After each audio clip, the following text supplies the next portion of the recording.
Kita barangkali ada yang sudah pernah mendengar budaya positif. Kira-kira dengan budaya positif apa ya? Yang baik-baik kan Pak? Oh, yang baik-baik. Ya. Kebiasaan baik. Pembiasaan baik. Ada lagi? Budaya kayaknya untuk juga pembiasaan dengan budaya. Oke. Betul apa yang dikatakan Bapak Ibu sekalian bahwa budaya positif adalah budaya yang baik dari murid maupun dari guru. Dari konsep inti budaya positif ini ada 8, yaitu pertama perubahan paradigma belajar, yang kedua disiplin positif, yang ketiga nilai-nilai kebajikan, yang keempat kebutuhan dasar manusia, yang kelima motivasi perilaku manusia, yang keenam posisi kontrol guru, yang ketujuh keyakinan kelas, dan yang kedelapan segitiga restitusi. Dari 8 ini inti konsep budaya positif agar terlaksana atau dapat dilaksanakan di SD kita. Kita bahas satu-satu. Yang pertama perubahan paradigma. Jadi perubahan paradigma itu apa? Kita dulu mengajar ada istilahnya guru sebagai kita harus membiasakan muridnya untuk beraktif atau lebih aktif daripada guru, karena pembelajaran sebelumnya guru yang aktif dengan cara berceramah menjelaskan dari awal sampai akhir. Namun dalam pembelajaran ini, karena kita harus merubah paradigma ini, pembelajaran kita harus yang berpusat kepada siswa atau siswa sebagai jantan atau siswa yang lebih aktif. Aktif dalam apa? Sesuai biar sampai ke tujuan, yaitu sesuai dengan peraturan Kemendikbud bahwa sekarang ada kurikulum merdeka yang berpusat untuk khusus kelas 1, kelas 4 dan kelas 2, kelas 5 sudah melaksanakan, tinggal nanti kita kelas 3 dan kelas 6. Next. Oke.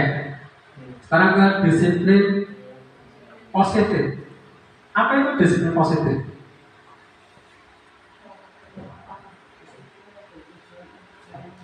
Bapak Ibu mungkin sudah mendengar kata-kata disiplin itu berkaitan dengan hukuman. Ya kan? Biasanya kalau disiplin itu berkaitan dengan hukuman, ya, atau penghargaan. Nah, namun disiplin di sini siswa atau merupakan salah satu cara penerapan disiplin yang bertujuan untuk menumbuh kesadaran serta memperdayakan murid tanpa imbalan penghargaan atau reward.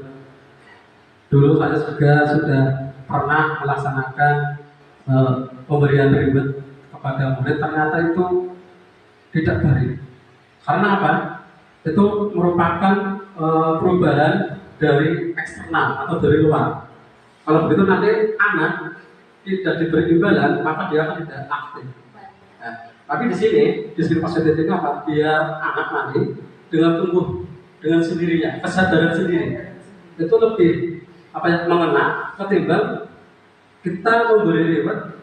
Kalau begitu nanti ada beberapa hal yang akan menghalangi anak itu beraktif atau bernalar kritis. Nah, kaitannya tadi yang tidak diberi juga nanti akan merasa cemburu, yang diberi imbalan juga nanti akan merasa berharap, bahkan akan berharap banyak. Sebagai pendidik, tujuan kita adalah menciptakan peserta didik memiliki disiplin diri sehingga mereka berperilaku mengacu kepada nilai-nilai kebajikan yang universal dan memiliki motivasi intrinsik dalam perubahan perilaku ke arah yang lebih baik. Maksudnya apa? Jadi disinilah tugas kita sebagai guru, mendisiplinkan anak tanpa dengan hukuman, tanpa dengan imbalan, tanpa memberi ketakutan kepada anak. Karena paradigma kita harus sudah berubah, tidak seperti dulu lagi. Next. Baik, jadi agar anak memiliki nilai kebajikan. Nilai kebajikan di sini ada beberapa hal, yaitu yang pertama berkaitan dengan profil pelajar Pancasila, yaitu beriman, bertakwa kepada Tuhan Yang Maha Esa, dan berakhlak mulia, mandiri, bernalar kritis, berkebinekaan global, bergotong royong, dan kreatif. Nah, itu merupakan nilai kebajikan yang sesuai dengan kurikulum merdeka atau merdeka belajar. Kemudian nilai kebajikan yang lain juga dari sikap anak, nah, seperti toleransi, biar anak rasa penuh toleransi kepada temannya sendiri, kemudian rasa hormat baik dengan hormat kepada guru, hormat kepada temannya sendiri, hormat kepada pegawai atau diyakini oleh peserta didik itu sendiri. Next. Kebutuhan dasar manusia. Sebelum kita membahas ke sini, kebutuhan anak juga sama seperti kebutuhan kita sebagai orang dewasa, yaitu diantaranya pertama kebutuhan membutuhkan ingin dihargai, rasa ingin dihargai, bahwa saya itu ada. Maka kebutuhan dasar manusia itu kebutuhan dasar ada segala sesuatu yang kita lakukan untuk mendapatkan apa yang kita inginkan. Jadi semua manusia pasti ingin mempunyai keinginan. Keinginan bertahan hidup, keinginan ini dicintai, dihargai, dan keinginan sebagai pemimpin juga. Dan seluruh tindakan yang kita lakukan memiliki tujuan tertentu, dan semua usaha terbaik yang kita lakukan adalah dalam rangka seperti tadi saya sampaikan di awal. Jadi bertahan hidup maksudnya masih butuh makan, butuh minum, butuh rumah, tempat tinggal, dan kesehatan. Begitu juga anak juga membutuhkan makan, minum, dan tempat tinggal. Itu secara tidak langsung sama. Kemudian kasih sayang, jadi tadi rasanya yang diterima, ada tak guru, baik disayang oleh temannya, disayang oleh gurunya, kemudian dipedulikan. Kita harus lebih peduli kepada anak. Kemudian berbagi itu memang juga kebutuhan dasar yang berkaitan dengan kasih sayang. Ada kerjasama. Kalau anak sudah mulai bekerja sama, berarti anak juga sudah memiliki keinginan untuk dikasih sayang. Kemudian jadi kadang kita lalai ketika anak bertanya terus, kita kadang mengacuhkan, tidak menghargai. Kata pembaik itu merupakan petanda memang kebutuhannya seperti itu. Justru malah anak yang sering bertanya itu pasti menandakan anaknya aktif. Jadi pada modul ini juga saya mempelajari anak itu tidak ada anak yang nakal, adanya anak yang unik. Jadi bahasa yang disampaikan kepada anak jangan sampai injustice atau menyakiti perasaan anak. Anak itu nakal, jangan bilang seperti itu. Anak itu memang karakternya berbeda-beda. Nah, anak itu memang unik. Karena anak keunikan itu, yaitu untuk memenuhi kebutuhannya. Anak itu sering bicara dan kebutuhan sangat gitu dihargai. Anak itu sering bercanda, itu memang berarti kebutuhannya ingin bahagia. Dengan bercanda merasa senang. Kemudian kebebasan. Anak juga memiliki kebebasan, baik mandiri, memiliki pilihan, mencoba hal yang baru. Tapi terkadang kalau kita mengadakan praktek, itu anak ingin mencoba, mencoba dulu, kadang bisa menemukan hal-hal yang baru. Itulah keuntungannya. Kemudian kesenangan, bermain, humor, antusiasme, tertawa. Jadi anak memang di dalam kelas tertawa yang itu kebutuhannya yang dia inginkan, seperti bermain juga. Kemudian yang berikutnya adalah motivasi perilaku manusia. Motivasi perilaku manusia itu ada dua, itu eksternal dan internal. Eksternal itu berarti datang dari luar, seperti kita jika anak-anak bisa menjawab, kita memberi imbalan. Itu berarti motivasi yang dari eksternal, dari luar. Karena apa? Anak akan cenderung lebih mengharapkan imbalannya, bukan hasil pemikirannya, bukan timbul dari dirinya sendiri bahwa saya bisa menjawab, saya bisa berinteraksi.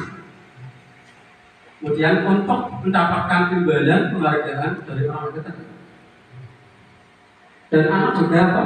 Untuk eksternal itu menghindari hukuman atau ketidaknyamanan. Kadang kita mengajar, silakan tidak bisa kita hukum suruh berdiri di depan. Itu juga merupakan motivasi eksternal. Karena apa?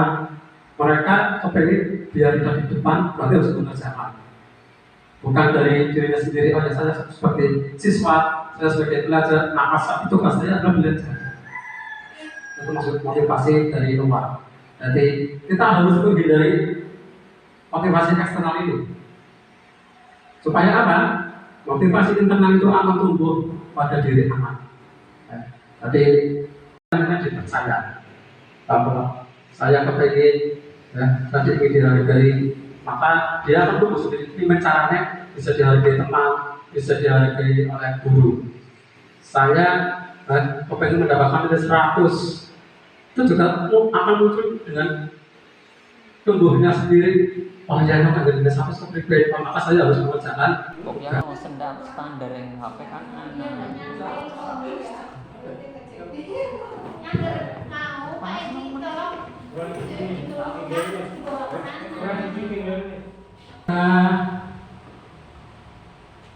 barangkali ada yang sudah pernah mendengar budaya positif.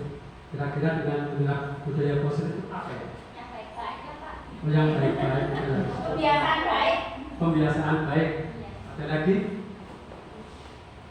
Budaya kan yang juga kebiasaan budaya. Oke.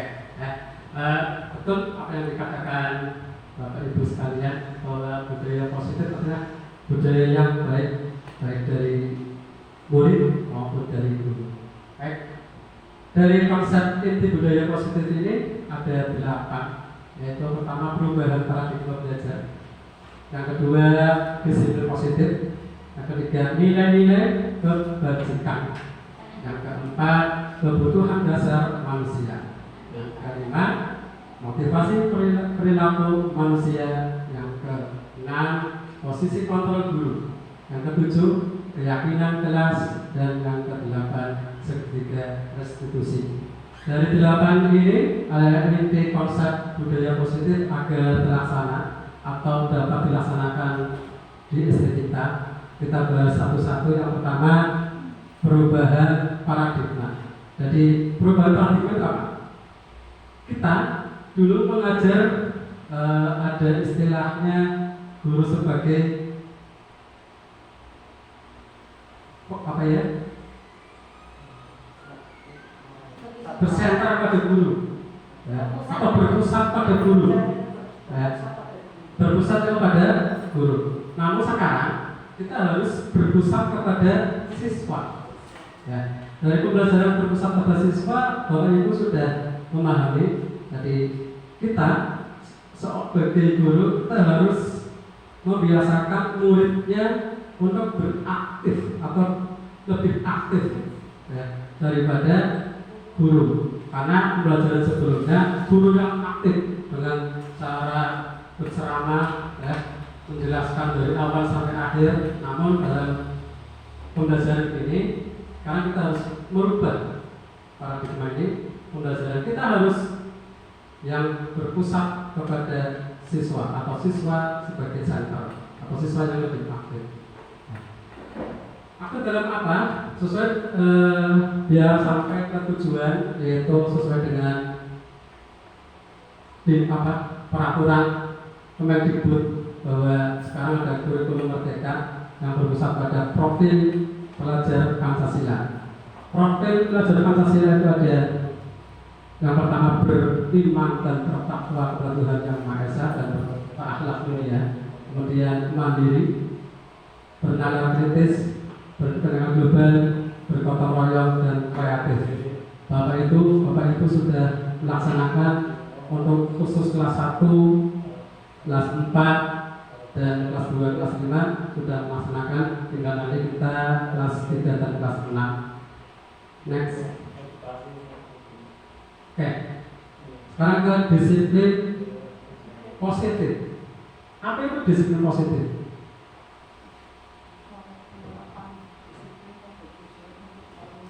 Bapak Ibu mungkin sudah mengenal kata-kata disiplin itu berkaitan dengan hukuman, ya kan? Ya. Biasanya kalau disiplin itu berkaitan dengan hukuman, ya, atau penghargaan. Nah, namun disiplin di sini siswa atau merupakan salah satu cara penerapan disiplin yang bertujuan untuk menumbuh kesadaran serta memperdayakan murid tanpa imbalan penghargaan atau reward. Dulu saya sudah pernah melaksanakan pemberian reward kepada murid, ternyata itu tidak beri. Karena apa? Itu merupakan perubahan dari eksternal atau dari luar. Kalau begitu nanti anak tidak diberi imbalan, maka dia akan tidak aktif. Nah, tapi di sini positif ini apa? Biar anak nanti dengan tumbuh dengan sendirinya, kesadaran sendiri, itu lebih mengena ketimbang kita memberi reward. Kalau begitu nanti ada beberapa hal yang akan menghalangi anak itu beraktif atau bernalar kritis. Nah, kaitannya tadi yang tidak diberi juga nanti akan merasa cemburu, yang diberi imbalan juga nanti akan merasa berharap, bahkan berharap banyak. Sebagai pendidik, tujuan kita adalah menciptakan peserta didik memiliki disiplin diri sehingga mereka berperilaku yang mengacu kepada nilai-nilai kebajikan yang universal, dan memiliki motivasi intrinsik dalam perubahan perilaku ke arah yang lebih baik. Maksudnya apa? Jadi disinilah tugas kita sebagai guru, mendisiplinkan anak tanpa dengan hukuman, tanpa dengan imbalan, tanpa memberi ketakutan kepada anak. Karena paradigma kita harus sudah berubah, tidak seperti dulu lagi. Next. Baik. Jadi agar anak memiliki nilai kebajikan. Nilai kebajikan di sini ada beberapa hal, yaitu yang pertama berkaitan dengan profil pelajar Pancasila, yaitu beriman, bertakwa kepada Tuhan Yang Maha Esa, dan berakhlak mulia, mandiri, bernalar kritis, berkepentingan global, bergotong royong, dan kreatif. Itu merupakan nilai kebajikan yang sesuai dengan kurikulum merdeka atau merdeka belajar. Kemudian nilai kebajikan yang lain juga dari sikap anak, seperti toleransi, biar anak rasa timbul toleransi kepada temannya sendiri, kemudian rasa hormat, baik dengan hormat kepada guru, hormat kepada temannya sendiri, hormat kepada stakeholder atau dewan guru ataupun dewan pendidik yang ada di sekolahan kita. Kemudian anak juga harus memiliki rasa mandiri. Mandiri di sini anak biar tumbuh sendirinya, pengen belajar, pengen menuntut ilmu dengan baik, tanpa adanya iming-iming atau penghargaan yang diharapkan. Kemudian antusias, biar anak lebih antusias dalam pembelajaran, antusias dalam kegiatan berdiskusi, ataupun bergotong royong. Kemudian ada 9 pilar karakter, yaitu kemandirian, tanggung jawab, kejujuran, serta hormat dan santun. Nah, di sini kita menekankan anak kita biar memiliki nilai-nilai kebajikan yang sudah diketahui atau diyakini oleh peserta didik itu sendiri. Next. Kebutuhan dasar manusia. Sebelum kita membahas ke sini, kebutuhan anak juga sama seperti kebutuhan kita sebagai orang dewasa, yaitu di antaranya pertama kebutuhan membutuhkan rasa nyaman, rasa aman, ya. Kemudian rasa ingin dicintai, rasa ingin dihargai, rasa ingin dihargai, bahwa saya itu ada. Maka kebutuhan dasar manusia itu kebutuhan dasar adalah segala sesuatu yang kita lakukan untuk mendapatkan apa yang kita inginkan. Tapi semua manusia pasti ingin, ya, mempunyai keinginan, keinginan bertahan hidup, ya, keinginan ingin dicintai, dihargai, dan keinginan seperti pemimpin juga. Nah, dan seluruh tindakan yang kita lakukan memiliki tujuan tertentu, dan semua usaha terbaik yang kita lakukan adalah dalam rangka agar kebutuhan dasar itu terpenuhi. Ada 5 kebutuhan dasar manusia, yaitu bertahan hidup, seperti tadi yang saya sampaikan di awal. Ya, jadi bertahan hidup, manusia pasti butuh makan, butuh minum, ya, butuh rumah, tempat tinggal, dan kesehatan. Begitu juga anak juga membutuhkan, ya, makan, minum, dan tempat tinggal. Itu secara termasuk sama. Kemudian kasih sayang, jadi tadi rasanya diterima, bahwa ada tak dulu, ya, baik disayang oleh temannya, disayang oleh gurunya, ya. Kemudian dipedulikan. Kita harus lebih peduli kepada anak. Kemudian berbagi itu merupakan juga kebutuhan dasar yang berkaitan dengan kasih sayang. Ada kerjasama, ya. Kalau anak sudah mulai bekerja sama, berarti anak juga sudah memiliki keinginan untuk dikasih sayang. Kemudian penguasaan, harga diri, keinginan untuk dianggap pemimpin, berprestasi, diakui. Sama anak juga ingin, ya, harga dirinya itu dianggap. Jadi, walaupun karena perasaan anak itu juga lebih tajam, ya. Keinginan untuk dianggap, ya. Jadi kadang kita lalai ketika anak bertanya terus, kita kadang mengasuhkan, tidak menganggap. Takut baik. Itu merupakan memang kebutuhannya seperti itu. Ya. Justru anak yang sering bertanya itu berarti menandakan anak yang aktif. Ya. Jadi pada waktu ini juga saya mempelajari anak itu tidak ada anak yang nakal, adanya anak yang unik. Jadi bahasa-bahasa yang disampaikan kepada anak jangan sampai menjustis atau menyakiti perasaan anak. Anak itu nakal, jangan bilang seperti itu. Jadi, anak itu memang karakternya berbeda-beda. Nah, anak itu memang unik. Ya. Karena apa keunikan itu? Nah itu untuk memenuhi kebutuhannya. Anak itu sering berbicara, ya, kebutuhan sama tidak dihargai. Anak itu, ya, sering bercanda, ya, itu memang berarti kebutuhannya ingin bahagia. Dengan bercanda merasa senang. Kemudian kebebasan. Nah, anak juga memiliki kebebasan, baik mandiri, memiliki pilihan, mencoba hal yang baru. Tapi terkadang kalau kita mengadakan praktek, itu anak ingin mencoba, ya. Mencoba dulu, kadang bisa menemukan hal-hal yang baru. Itulah kemudian anak. Kemudian kesenangan, bermain, ya, humor, antusiasme, tertawa. Jadi anak memang di dalam kelas tertawa yang kebutuhannya yang dia inginkan, seperti, ya, bermain juga. Kemudian yang berikutnya adalah motivasi perilaku manusia. Motivasi perilaku manusia itu ada 2, itu eksternal dan internal.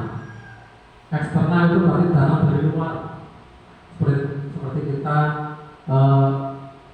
jika anak bisa menjawab, kita memberi imbalan. Itu berarti motivasinya dari eksternal, dari luar. Karena apa? Anak akan cenderung lebih mengharapkan imbalannya, bukan hasil pemikirannya, bukan timbul dari dirinya sendiri bahwa saya bisa menjawab, saya bisa berinteraksi. Kemudian untuk mendapatkan imbalan penghargaan dari orang tua. Dan anak juga apa? Untuk eksternal itu menghindari hukuman atau ketidaknyamanan. Kadang kita mengajar, silakan tidak bisa kita hukum suruh berdiri di depan. Itu juga merupakan motivasi eksternal. Karena apa? Mereka kepengen biar tidak di depan, berarti harus mengerjakan. Bukan dari dirinya sendiri. Oh ya, saya sebagai siswa, saya sebagai pelajar, maka tugas saya adalah belajar. Itu maksud motivasi dari luar. Jadi kita harus menghindari motivasi eksternal ini. Supaya apa? Motivasi internal itu akan tumbuh pada diri anak. Jadi ingin menghargai dirinya sendiri dengan nilai-nilai kebijakan atau yang dipercaya. Bahwa saya kepengen tadi ingin dihargai, maka dia akan tumbuh sendiri. Gimana caranya? Bisa dihargai teman, bisa dihargai oleh guru. Saya kepengen mendapatkan nilai 100, itu juga akan muncul dengan tubuhnya sendiri. Oh dia akan nilai 100 kepriben, maka saya harus mengerjakan tugas.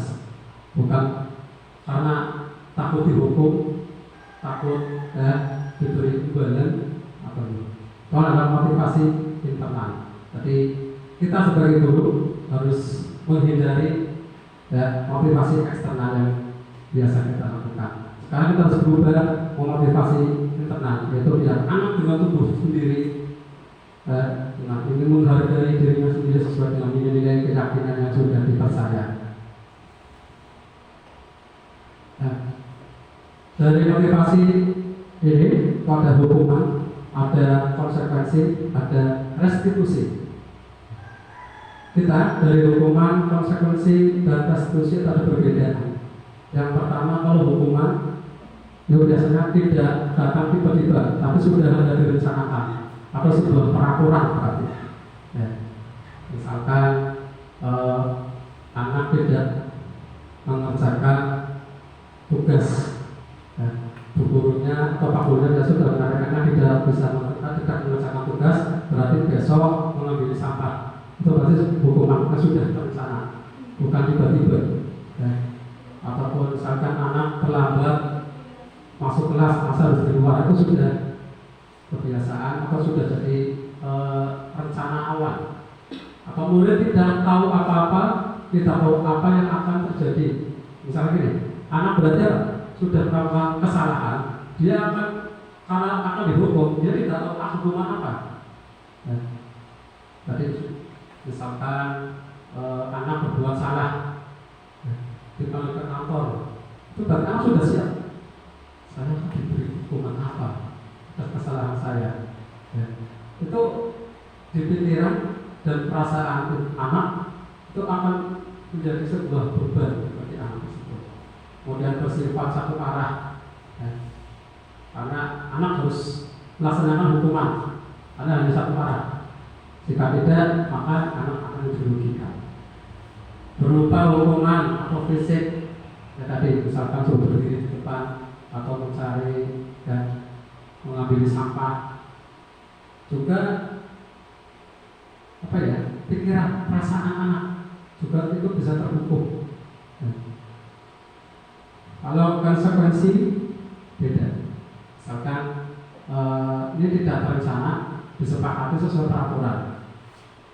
Misalkan anak merobek kertas teman, maka konsekuensinya apa? Mengganti. Harus mengganti kertas itu.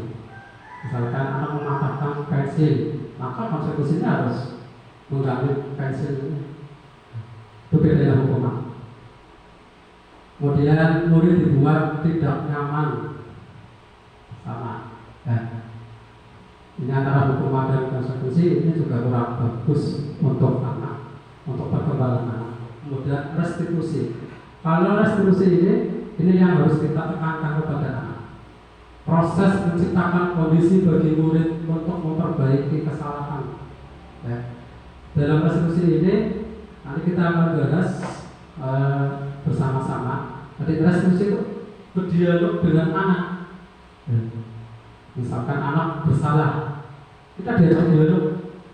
Ya. Kenapa kamu tidak mengerjakan tugas? Pasti ada alasannya. Misalkan mati lampu Pak Guru. Nah, kalau anak diajak berdiskusi, ya, berdialog, maka anak tersebut akan berpikir dan akan menemukan permasalahannya sendiri, solusinya. Kalau ada tugas kenapa, alasannya apa, baru nanti anak tersebutnya diajak untuk memecahkan sendiri. Dengan begitu nanti anak akan merasa kayak berdiskusi dengan guru, bukan kayak dihukum, bukan kayak diadili. Kemudian ada proses kolaboratif yang mengajarkan murid untuk mencari solusi sendiri. Jadi itu anaknya harus menemukan solusinya sendiri dari permasalahan yang ada. Ya. Dan anak juga akan merasa sudah melaksanakan bersalah, maka dengan sendirinya tidak akan mengulanginya dan tidak akan melakukan kesalahan yang sama. Next. Nah, sekarang ke materi berikutnya, posisi kontrol guru. Bahasa kontrol berarti kita yang mengendalikan. Ada 5 posisi kontrol, ya. Tapi di sini kita harus ditekankan sebagai manajer. Jangan guru sebagai penghukum. Kalau guru sering menghukum, maka itu dinamakan guru penghukum. Itu dihindari. Kemudian membuat merasa bersalah, ya, itu keluar dari kata-kata gurunya yang membuat merasa bersalah si anak. Kalau anak sudah bersalah, ya, jangan ditambahkan merasa bersalahnya. Sebab itu akan mengganggu perkembangan anak. Kemudian ini lebih penting, ya, sebagai teman, ya, karena anak diajak sebagai temannya sendiri dengan koridor, tidak ada batasan-batasannya, tetap ada sopan santun kepada guru. Kemudian pemantau, ya, guru sebagai pemantau, memantau anak, perkembangan anak, memantau sampai di mana anak bisa menyerap materi, sampai bisa di mana perkembangan anak dalam sifat-sifat kebersihan. Kemudian sebagai manajer dari sini, kita guru harusnya sebagai manajer. Apa saja kita bahas satu-satu.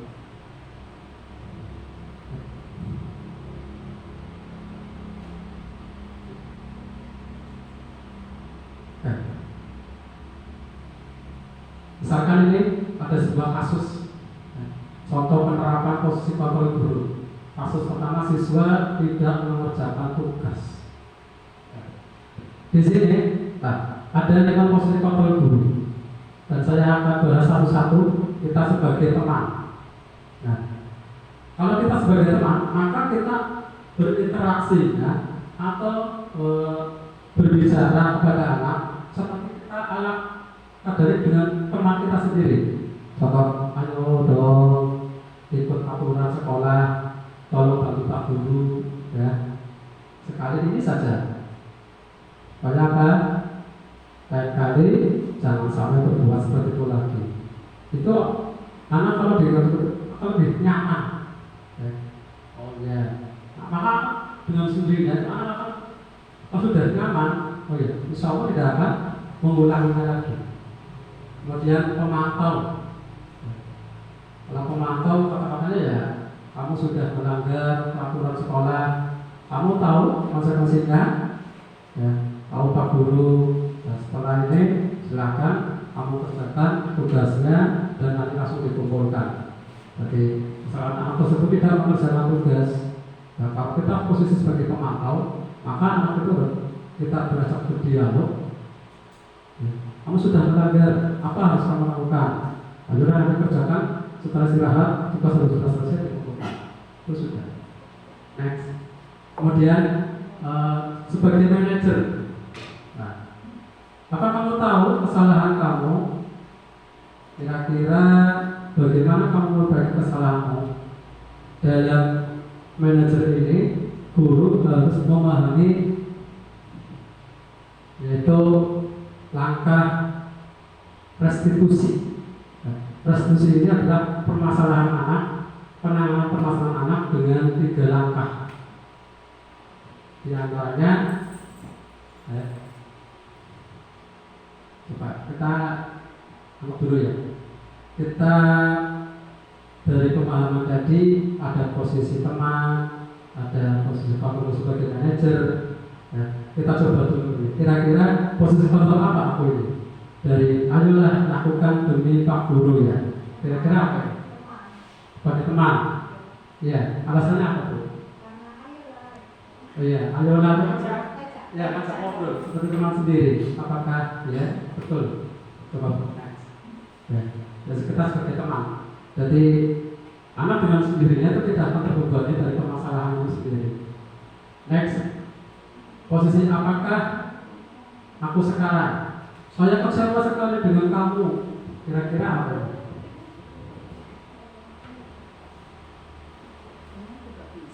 Saya kecewa sekali dengan kamu. Apakah posisi kontrak?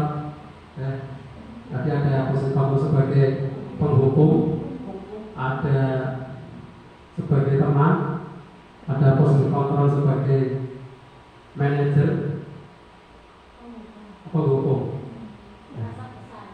Merasa bersalah,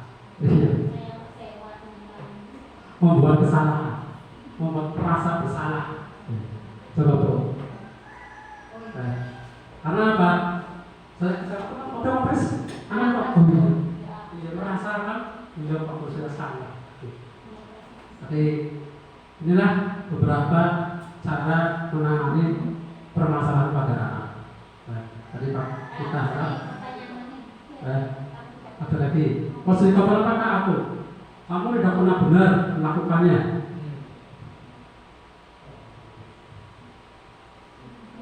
Paling banyak teman, ayo.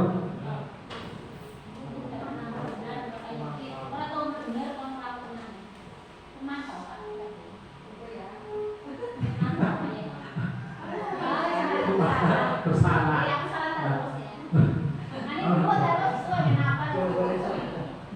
Oke, tadi itulah beberapa pertanyaan biar lebih memahami posisi sebagai guru. Itu ada 5, ya. Tapi kita menekankan nanti di manajernya. Ini yang terakhir. Posisi kontrol apakah aku? Kamu tidak pernah mendapatkan nilai jika tidak mengerjakan tugas.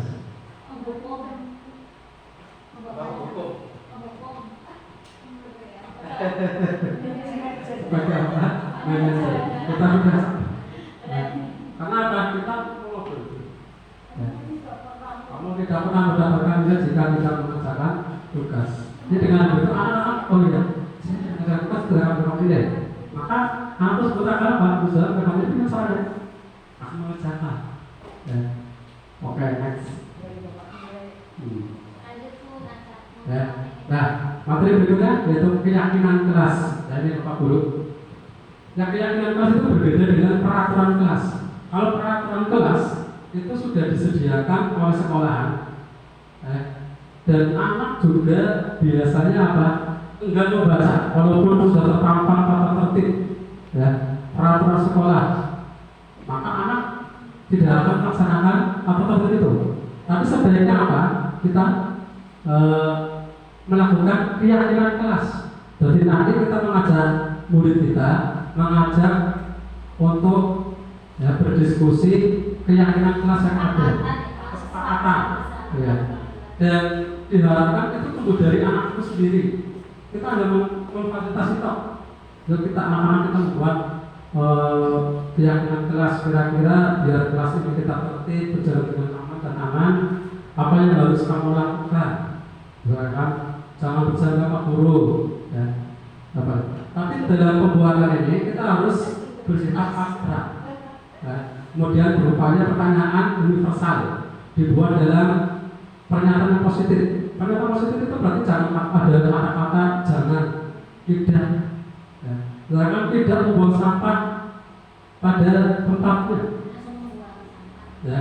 Jadi tidak ada dosa pakai nanti membuang sampah pada tempatnya. Langsung positif. Atau tidak boleh apa ya? Membuli. Itu berarti kita bisa menggunakan langsung ya, bisa menghormati teman, ya, menghargai teman, itu juga bisa. Jadi gunakan kata-kata yang positif, jangan tidak atau yang negatif jangan dipakai lagi. Dengan begitu dosa banyak kesepakatannya. Pokoknya ini biar anak adik bisa menghormati guru, menghormati teman, ya, tertib. Nah, kata-kata berjalan, lebih baik kita harus tertib di kelas. Itu sudah mewakili anak yang ramai, anak yang suka jalan-jalan. Dengan begitu nanti disampaikan kepada ya, atau bisa ditulis, kemudian kita tampilkan dari kesepakatan itu. Nah, kalau sudah ada kesepakatan, maka anak akan dengan sendirinya melaksanakan kesepakatan itu, karena timbulnya dari diri sendiri dan anak sudah pernah mendengar, bahkan bisa oh ya ini kesepakatan saya tidak boleh ngobrol maka saya akan ngobrol. Jadi saya juga dipraktekkan di kelas 4 ya. Memang terkadang kalau bukan gurunya sendiri anak lebih acuh ya. Tapi kalau kita langsung kemudian membuat kesepakatan dulu maka lebih berkondisi terkendali anaknya. Kemudian sesuai dengan kondisi kelas, ya disesuaikan. Kalau kelas 1, ya cukup 1 atau 2 kesepakatan saja, tidak usah banyak-banyak. Kemudian, apakah hanya di kelas saja? Ya, kesepakatannya bisa kita buat kesepakatan sekolah. Ya, kalau sekolah itu berarti harus lebih luas kaitannya. Iya. Kalau kesepakatan dalam kelas ini berarti kita mengajar bisa wali murid, guru, ya, dan kepala sekolah. Nanti dari murid juga nanti ada, dari perwakilan ya, atau hanya murid saja boleh. Ya. Nah ini yang kita tadi bahas apa sih restitusi? Restitusi apa? Proses dialog yang dilaksanakan oleh guru agar dapat menghasilkan murid yang mandiri dan bertanggung jawab. Ya.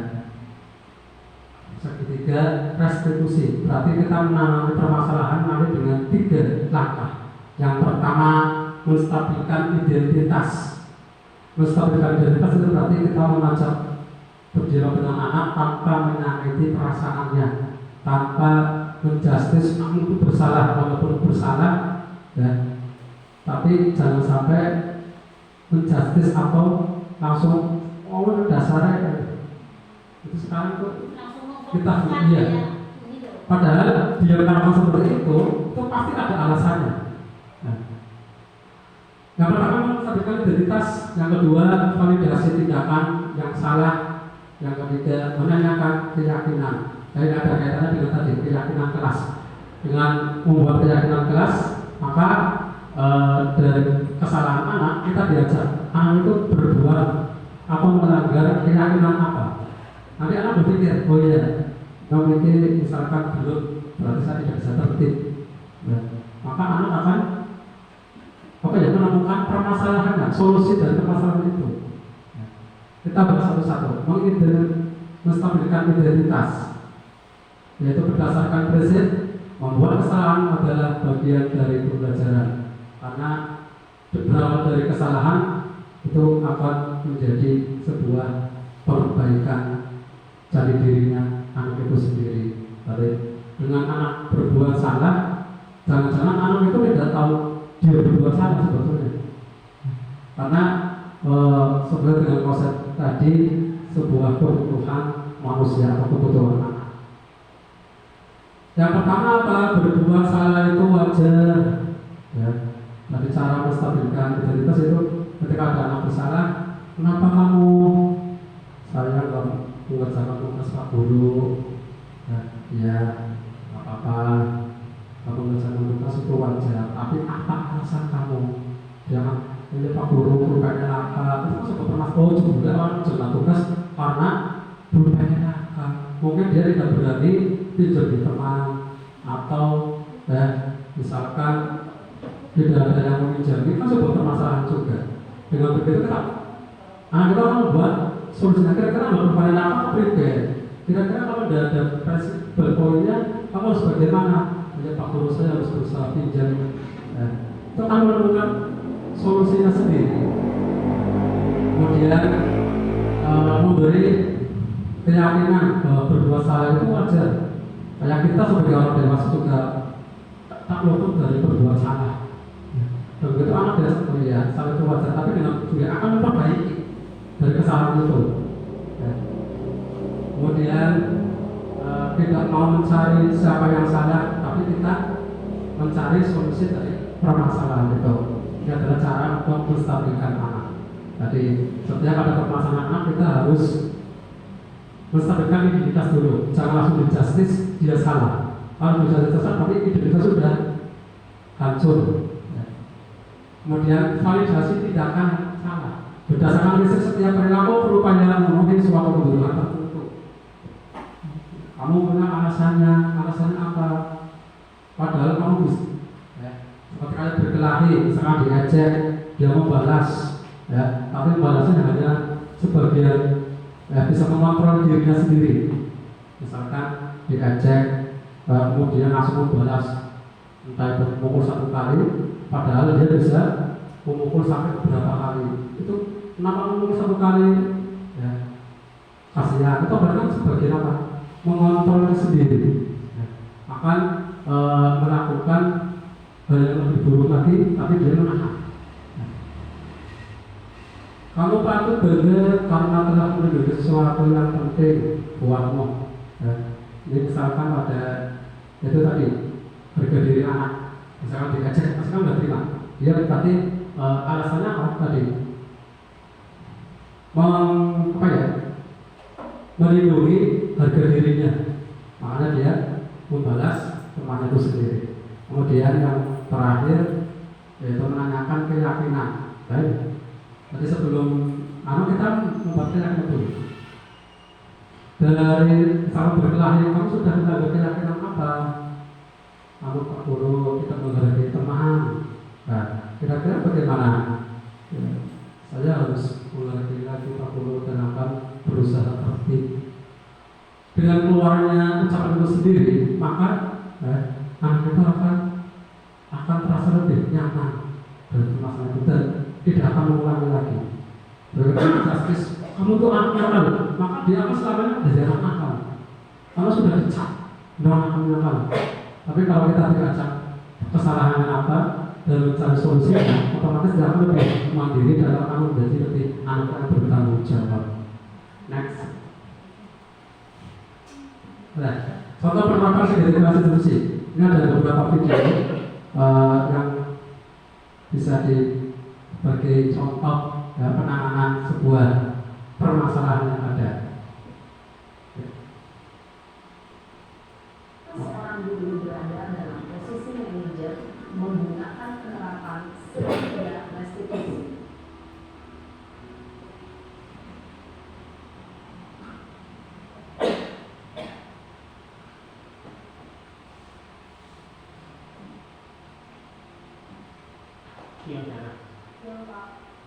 Tidak lama nanti misalnya kenapa hari ini ada itu? Kesel Pak, kesel banget. Masa aku dikatain tukang fitnah Pak? Ya aku marah lah. Aku balik katain Eka di depan kelas. Kesel banget. Oh begitu. Ya pasti kamu marah dan kesal. Bapak juga akan marah apabila ada yang menuduh Bapak seperti itu. Kemudian pada saat itu kamu mau melakukan apa? Ya saya langsung matain Eka lah Pak. Kesel banget. Saya bentak-bentak dia depan teman lain. Oh begitu. Pasti kamu melakukan seperti itu karena suatu alasan tertentu kan? Iyalah, masa saya diam saja Pak? Ya saya bela diri lah. Masa saya dituduh tukang fitnah? ya wajar lah. Mempertahankan harga diri itu sesuatu yang penting buat kamu. Untung kamu tidak lebih gegabah lagi, hanya membentak-bentak. Iya Pak, untung saya masih bersabar dan hanya meminta saja. Sudah gemes padahal saya pasti bela diri lah. Ya pasti ya, tapi kamu memilih untuk tetap bertahan dan sabar. Kamu memilih untuk tidak berbuat lebih parah lagi, kan? Iya. Nah, sekarang coba kita lihat lagi tindakan kamu yang mentak-mentak Eka di kelas. Tindakan kamu itu kira-kira sesuai dengan keyakinan kelas atau prinsip kamu tidak? Enggak lah Pak, capek Pak jadi pemarah. Jadi keyakinan atau prinsip mana yang kurang sesuai dengan keinginan kamu? Ya, saya sebenarnya sangat menghargai orang lain. Mungkin saat itu saya menjadi emosi, jadi tidak menunjukkan sikap itu. Kamu meyakini tidak? Menghargai orang lain itu penting buat kamu. Yakinlah Pak. Iya, setuju. Kita harus saling menghargai. Namun, ada juga keyakinan yang kita sepakati yang perlu kita jalankan. Apabila kita sedang marah, kan? Ya, saya bisa lebih proaktif, mulai dengan diri sendiri. Saya bisa jadi lebih sabar, mengambil waktu juga untuk berpikir mau apa selanjutnya. Kira-kira kamu bersedia memperbaiki masalah ini tidak? Sedia Pak. Kalau kamu memperbaiki masalah ini, kamu akan menjadi orang seperti apa? Saya akan menjadi orang yang sabar dan hanya meminta saja. Sudah gemes padahal saya pasti bela diri lah. Ya, pasti ya. Tapi kamu memilih untuk tetap bertahan dan bersabar. Kamu memilih untuk tidak berbuat lebih parah lagi, kan? Iya. Nah, sekarang coba kita lihat lagi tindakan kamu yang mentak-mentak Eka di kelas. Tindakan kamu itu kira-kira sesuai dengan keyakinan kelas atau prinsip kamu tidak? Enggak lah Pak, capek Pak jadi pemarah. Jadi keyakinan atau prinsip mana yang kurang sesuai dengan keinginan kamu? Ya, saya sebenarnya sangat menghargai orang lain. Mungkin saat itu saya menjadi emosi, jadi tidak menunjukkan sikap itu. Kamu meyakini tidak? Menghargai orang lain itu penting buat kamu. Yakinlah Pak. Iya, setuju. Kita harus saling menghargai. Namun, ada juga keyakinan yang kita sepakati yang perlu kita jalankan apabila kita sedang marah, kan? Ya, saya bisa lebih proaktif, mulai dengan diri sendiri. Saya bisa jadi lebih sabar, mengambil waktu jeda untuk berpikir mau apa selanjutnya. Kira-kira kamu bersedia memperbaiki masalah ini tidak? Sedia Pak. Kalau kamu memperbaiki masalah ini, kamu akan menjadi orang seperti apa? Saya akan menjadi orang yang bertanggung jawab kali ya Pak. Dan senantiasa proaktif. Iya. Menurut kamu, bagaimana rasanya menjadi orang seperti itu? Ya nyaman lah, bangga bisa bersabar dengan ambisi. Baiklah kalau begitu. Yuk kita pikirkan bagaimana memperbaiki masalah ini.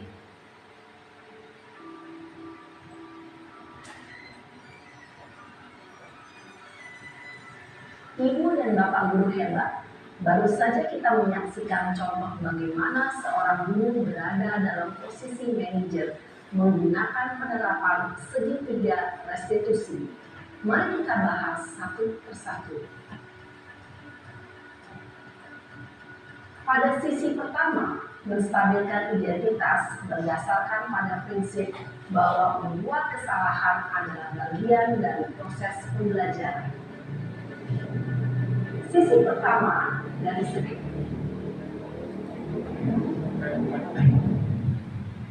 dari video itu kita bisa mempelajari dan memahami. Jadi ketika anak sedang membuat kesalahan, itu berarti dengan berdiskusi, dengan berdialog, mengajak anak ke arah yang lebih positif. Oh ya Bapak, yang berbuat saya itu salah, maka saya harus memperbaiki diri sendiri. Kalau tumbuh dari dirinya sendiri, maka dia akan menjadi anak yang bertanggung jawab. Beda dengan kita langsung menjustice, langsung menghukum, maka tidak ada rasa tanggung jawab dirinya sendiri di anak. Next, contoh yang kedua. Aceh. Amankan saling jodoh? Kamu nggak? Di sini. Ini berkaitan dengan dekat, Pak. Ya, nah, kamu kemarin masuk tidak? Masuk, tapi tidak. Kalau semua orang pasti pernah melakukan kesalahan, termasuk kamu dulu.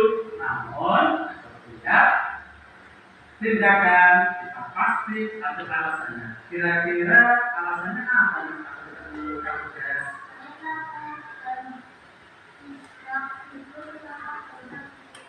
Kamu masih ingat kira-kira enggak?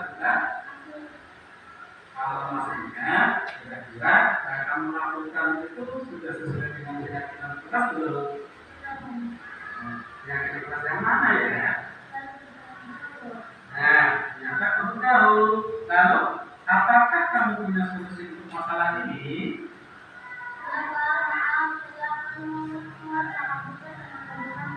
Baik, Pak Guru, asosiasi untuk tanggung jawab dan kamu boleh mengerjakan.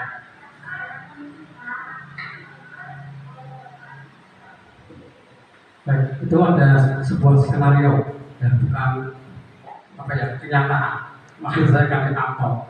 Tapi kemarin saya sudah melaksanakan praktikan anak pas pada saat senam kelas 1 yang nangis mau pulang. Ya, itu saya sudah mempraktikkan dengan cara segitiga solusi. Ya, alhamdulillah anak itu tidak mau ngomong. Ya, tapi saya suruh kamu kenapa? Mau nangis, ya nangis boleh. Ya, kalau nangis itu wajar. Tetap nggak ngomong, tapi kita tetap berdialog dengan si anak, biar anak itu menyadari. Ya. Terus kalau kamu pulang, apakah kamu akan apa ya tetap belajar seperti itu? Ya mungkin berpikir, walaupun tidak ngomong, ternyata saya ajak ke kelas itu dia mau. Artinya apa? Kita kalau sudah menangani permasalahan dengan berdialog, maka kita harus menanyakan alasannya dulu. Dia nggak mau tapi dia akan merespon. Yang dilakukan dia adalah salah. Karena itu masih kelas 1, ya, kita memberikan arahan bahwa yang dilakukan salah dan yang harus dilakukan adalah kamu harus masuk ke kelas, ya, jangan pulang. Maka alhamdulillah dia. Baik, next, itu saja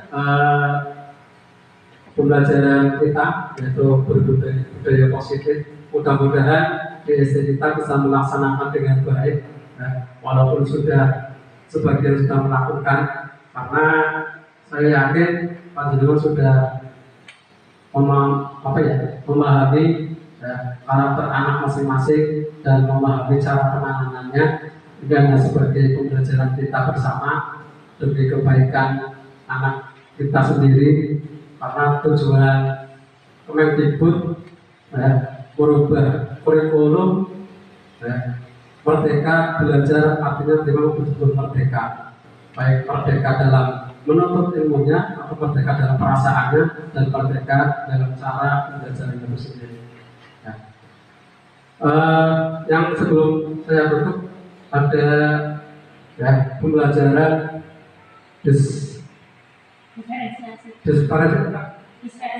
diferensiasi. Ya, itu maksudnya apa? Pembelajaran yang disesuaikan dengan kebutuhan anak. Ya, tadi belum saya singgung. Jadi pembelajaran yang disesuaikan kebutuhan anak, kan anak kebutuhannya beda-beda. Ya, seperti itu, Ratu sudah melakukan baik.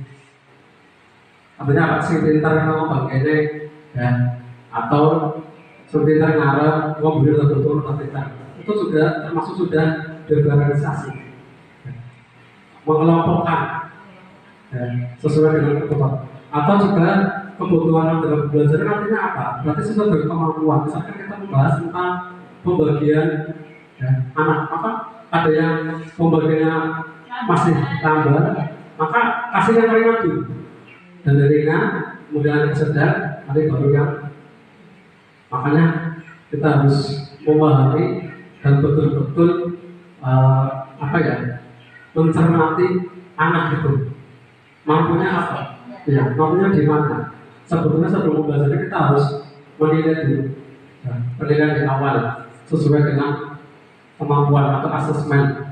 Ya. Anak muda ini sedang katakan sedang.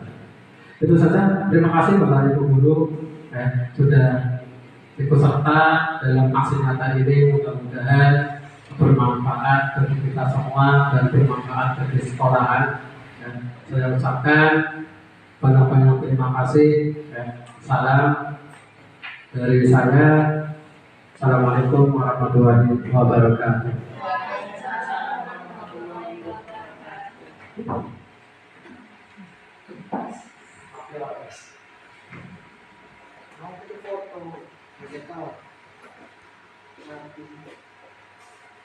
Tadi jam satu ya.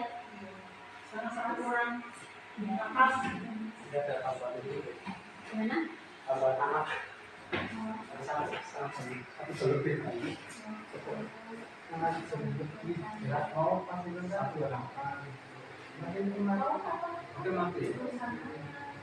Assalamualaikum warahmatullahi wabarakatuh.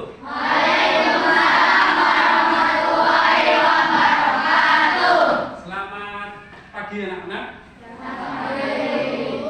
Sehat? Masih semangat? Nanti malam ini indah? Alhamdulillah, aku ngajak Pak Guru ya. Baik, hari ini kita akan bersama-sama ya, untuk menentukan keyakinan kelas, untuk menjadikan kesepakatan. Nah, jadi sekarang itu bukan aturan, tapi kita ubah menjadi sebuah keyakinan kelas atau sebuah kesepakatan kelas. Yang mana nanti kesepakatan ini kamu nanti harus menyampaikan sesuai pendapat kamu, bebas, ya. Asalkan nanti kalimatnya ya, yang sesuai atau yang pas dan jangan terlalu panjang. Nah, apa sih kesepakatan kelas ini? Kesepakatan kelas ini supaya apa? Supaya nanti kita ketika di dalam kelas, ketika saat pembelajaran kita bisa bersama-sama merasakan pembelajaran yang nyaman, aman, ya, dan kondusif. Dari kesepakatan ini sebuah bukan aturan ya, tapi keyakinan kamu untuk berbuat hal yang lebih positif.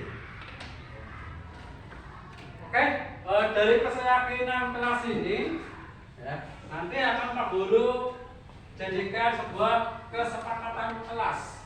Keyakinan kelas ini kita cari dari mana? Tentu kamu sebelumnya sudah tahu aturan-aturan dalam kelas atau tata tertib kelas. Nah, itu bisa jadi acuan kamu. Nah, kamu ambil satu saja. Gak usah banyak-banyak, ambil berapa? Satu. Ya. Yang menurut kamu, saya ingin bikin ya, keyakinan kelas ini. Tidak boleh membuang sampah sembarangan, tidak boleh terlambat masuk kelas. Nah, itu kan dulu kan aturan. Nah, sekarang dari aturan itu nanti kita bersama-sama tetap dengan Pak Guru bimbing akan dijadikan sebuah kesepakatan kelas. Dan ini Pak Guru harapkan setelah menjadi kesepakatan kelas ini masing-masing harus bisa melaksanakan, termasuk nanti Pak Guru. Ya. Jadi siapa saja yang ada di dalam kelas harus mematuhi. Ya. Karena itu apa? Kesepakatan ini dasarnya dari apa? Dari kalian sendiri. Sampai sini ada yang mau ditanyakan? Paham? Paham tidak?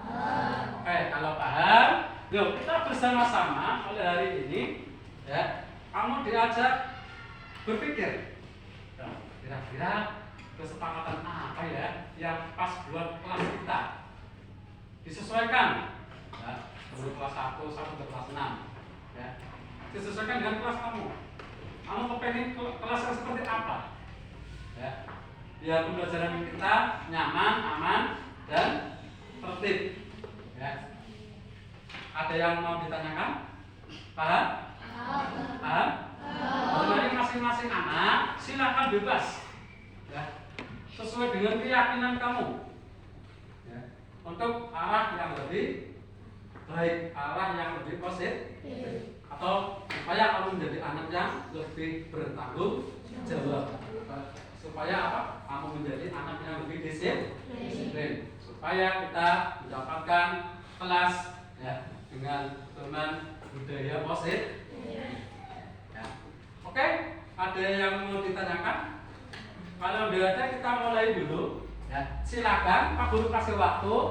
Kamu baik, anak-anak sampai di sini paham ya? Tulisnya boleh pakai spidol, boleh.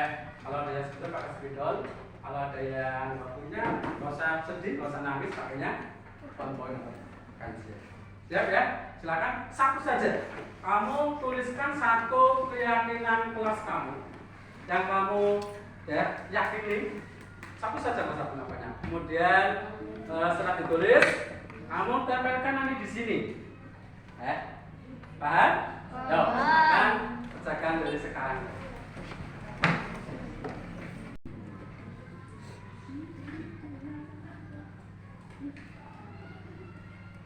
Pokoknya menurut kamu yakini ya. Jangan lihat yang ke teman. Menurut kamu saja, bebas. Ini nggak ada benar atau nggak ada salah. Pokoknya menurut kamu yakini, keyakinan kelas apa yang kamu ingat atau yang kamu ketahui, yang kamu pahami. Nggak usah banyak-banyak, satu keyakinan saja. Nanti biar kita tentukan untuk dijadikan sebuah kesepakatan kelas atau keyakinan kelas.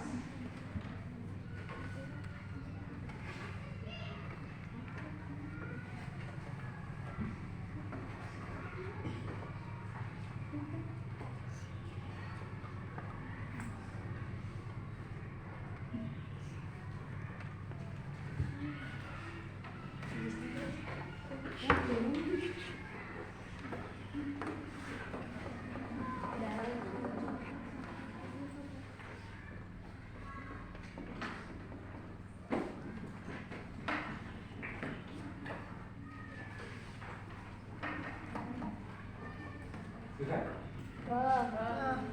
Belum? Oh, yang sekarang disorot aja nggak apa-apa. Balik ke sana disorot, berarti itu sebenarnya di sampingnya aja lagi. Sudah Mas Akil? Baik, dan sudah. Kita tampilkan satu-satu ya. Terus dari mana dulu ya? Belakang. Dari belakang. Dari depan. Belakang. Belakang. Belakang. Dari depan. Belakang. Mana ya? Belakang. Kita biar tutup aja dari depan dulu yang sudah ya. Nanti yang belum jadi rapi aja. Ya. Yo dari Mbak Putri dulu. Silakan ditampilkan di sini. Nanti kalian cari tempat yang kosong ya. Ya, terima kasih Mbak Putri. Nah, boleh di sampingnya, di atasnya boleh, di bawahnya boleh. Sesuka kamu ya. Oke. Kemudian sudah seperti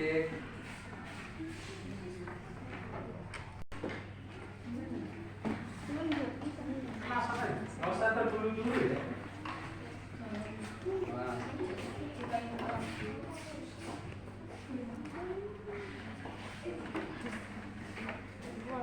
Ayo berikutnya, Mas.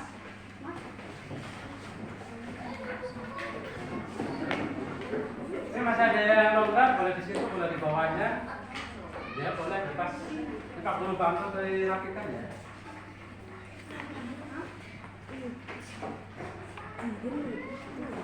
Ayo berikutnya. Ayo berikutnya.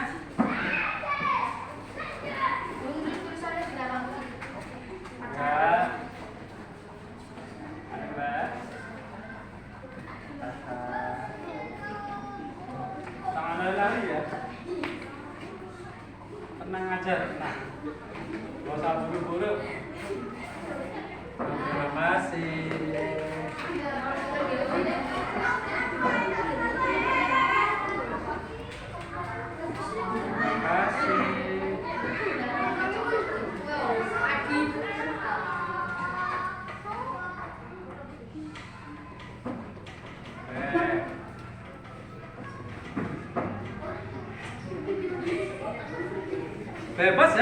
bebas. Ya. Mau di bawahnya boleh, di sampingnya boleh. Pan.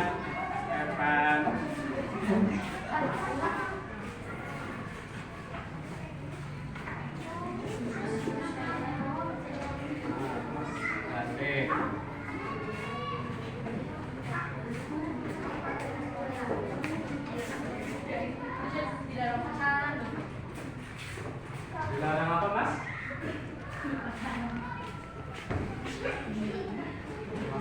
Mas Aska, terima kasih Mas Aska, Mas Firman. Udah semua? Oh belum ya? Oh ya masih berapa lagi? 10 anak ya? Bebas, cari tempat yang kosong. Iya. Ayo Mas, enak ayo.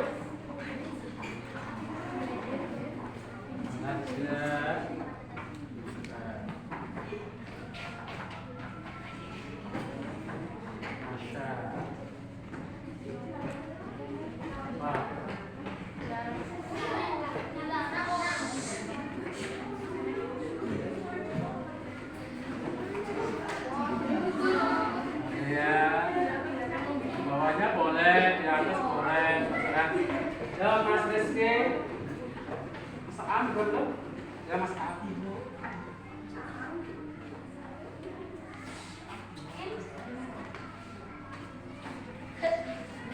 Ya Mas Afil.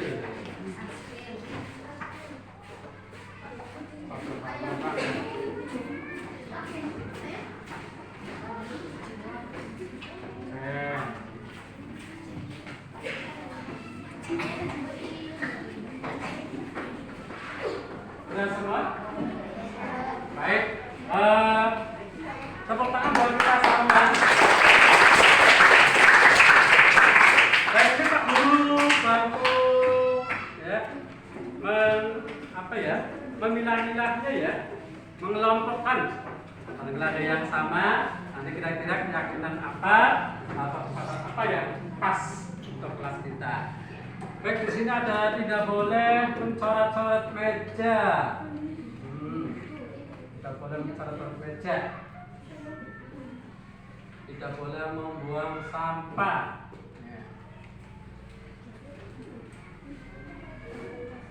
Menjaga ketertiban.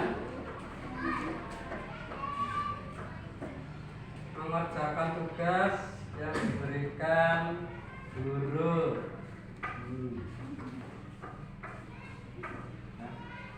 Dilarang bermain bola di lapangan sekolah saat jam pelajaran. Tidak boleh membawa benda tajam. Wah, ekstrim sekali. Tidak boleh mencontek.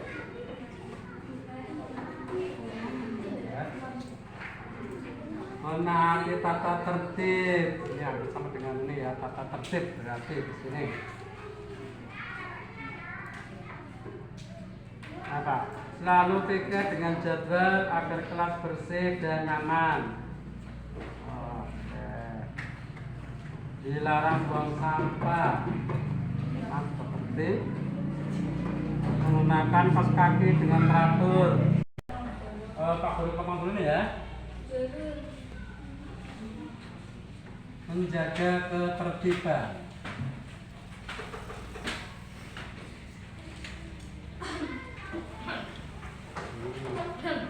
Kalau ini kaitannya berarti dengan apa ya?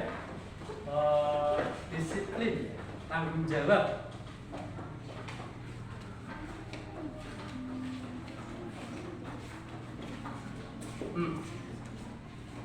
Baik, Pak Guru baru nomor 2. Tidak boleh makan. Dikata dengan ketertiban. Berangkat sekolah dengan tepat waktu. Kita masuknya ke situ. Di sana siswa harus menghargai guru, baik menghargai, ya. Menghargai, berarti kasih sayang. Nah, ya, kasih sayang. Tidak boleh terlambat. Ini masuk ke sini. sopan santun, ya, juga. Tidak boleh membawa benda tajam ekstrim kemana ya? Kata tertib.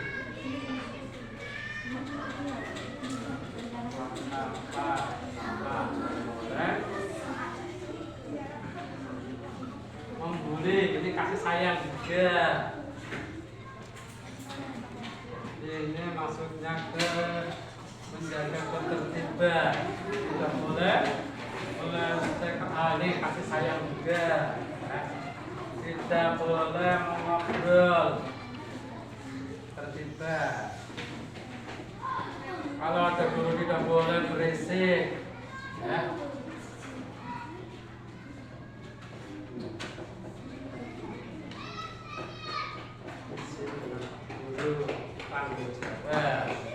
Tidak boleh berat melambat, tidak boleh mengecek, ini kasih sayang. Ini juga masuknya ke kasih sayang. Ini masuknya ke tidak boleh mencontek, ini katanya bertanggung jawab. Sopan santun, kasih sayang, menghargai.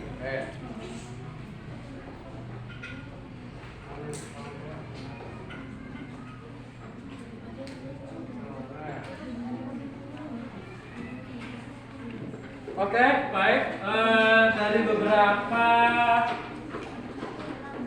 keyakinan kelas yang sudah kamu tentukan dari mengaku sebuah aturan, ya. Baik, untuk kesepakatan kelas ini atau keyakinan kelas ini, kita tidak boleh menggunakan kalimat negatif, ya. Maka yang kalimat negatif ini nanti Pak Guru ubah menjadi kalimat positif, ya. Kalimat negatif itu apa berarti? Belahnya tidak baik, maka tidak boleh mencoret-coret, ya. Itu berarti tidak ada kata-kata tidak boleh atau dilarang. Itu namanya kalimat negatif. Maka harus Pak Guru ubah biar nanti kesepakatan kelas ini sifatnya nanti positif. Kalimatnya positif. Oke, ya. Baik, untuk kesepakatan kita sudah mendapatkan. Ya. Yang pertama menjaga ketertiban. Menjaga ketertiban. Menjaga ketertiban ini contohnya apa? Itu apa? Mencoret-coret meja, ya, berisik, ya, itu, ya. Kemudian apa? Jalan-jalan di kelas, ya. Jadi nggak boleh jalan di kelas, ya. Itu namanya menjaga ketertiban. Ya. Keyakinan kita berarti apa? Semua harus bisa menjaga ketertiban. Tadi ngobrol sendiri, kita ketertiban. Kemudian tidak boleh makan di dalam kelas, ya. Tidak boleh makan di dalam kelas, ya. Maka Pak Guru aja masuk ke dalam menjaga ketertiban, makan, ya. Kemudian yang kedua tanggung jawab.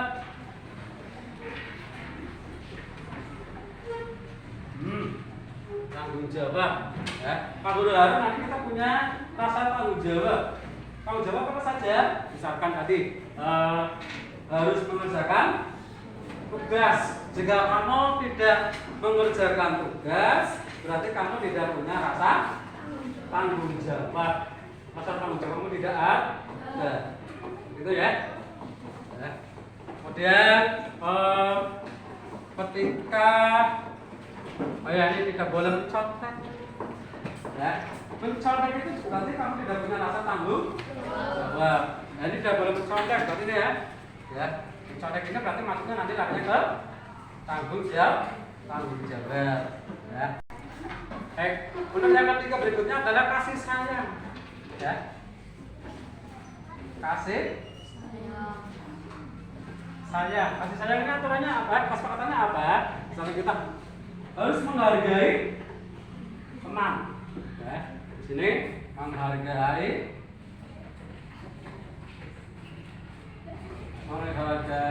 teman, ya. Kemudian apa?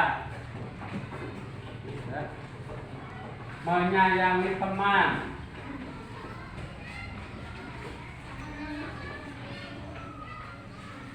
Menyayangi teman itu berarti diantaranya maksudnya di sini kan ada tidak boleh mengejek teman, membuli teman ya. Kita larinya ke sini menyayangi teman. Kita harus saling menyayangi ya.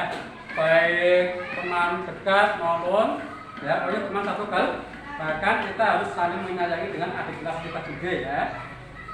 Kemudian contohnya apa? Ya, menghormati guru, menghormati teman. Kita masuknya ke kasih sayang. Kemudian tidak melecehkan dia, ya, melecehkan teman. Itu kita larinya ke sini.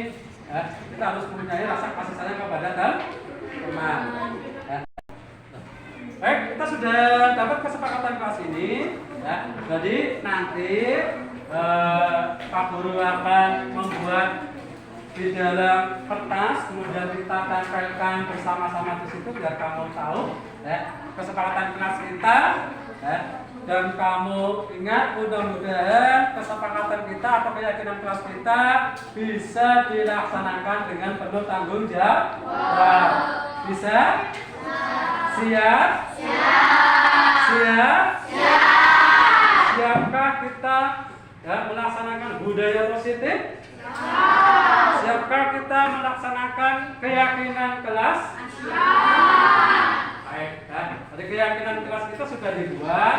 Nanti bagi ada yang melanggar, berarti kamu apa? Tidak merasa punya rasa tanggung jawab.